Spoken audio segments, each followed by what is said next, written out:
History has been made. Records have been broken. One man stands above them all. He's one of the best of all time. There's no doubt about that. I play against all of them, so I can say that Federer, he has all-around game. He's got such wonderful timing. Roger is probably one of the best players that ever played a game. Just one of those guys that has the whole package. I mean, really, he's a good guy. Once again, Roger Federer's dazzling brilliance has taken him to the top of the South African Airways ATP rankings. Following his record 17th Grand Slam victory at Wimbledon, the Swiss maestro has broken the previous record held by Pete Sampras of 286 overall weeks at world number 1. It's fast-paced these days with the media and with your life, that they remind you of everything that's happening around you. And yeah, I mean, I don't know, it's kind of surreal, to be honest, to be back at world number 1 and equal Pete's great record, because he's a great champion and a hero of mine. So it's yeah, all I can say is just really, really nice.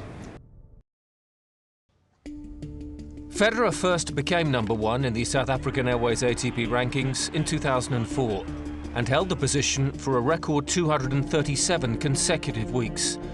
Now regaining top spot for a third time, he's achieved this milestone in an era considered by many to be the most competitive of all time.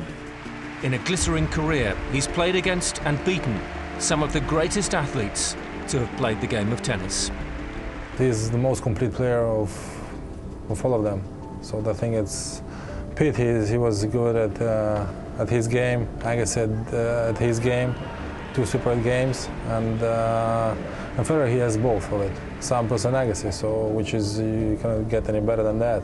I feel as long as he picks up the racket, as long as he's healthy, he's always going to be one of the contenders. He's so talented, I think above anybody else. He's always going to be on my list of contenders for Grand Slam.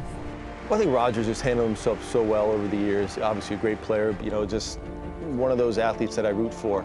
He seemed like such a nice guy, very outgoing, and just one of those personalities that I sort of clicked with.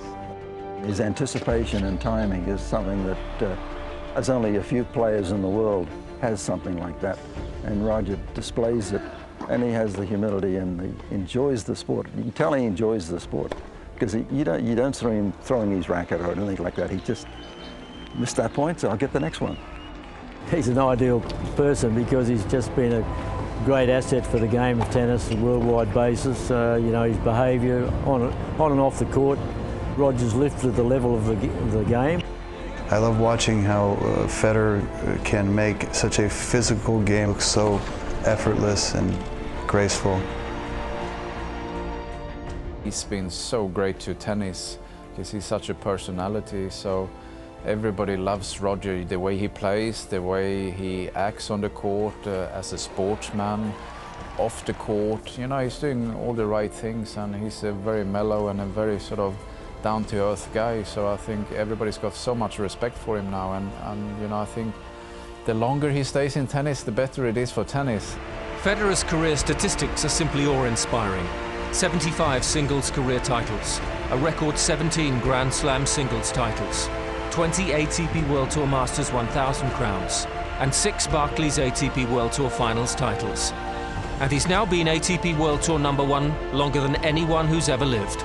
Ominously for his opponents, he seems to be getting even better.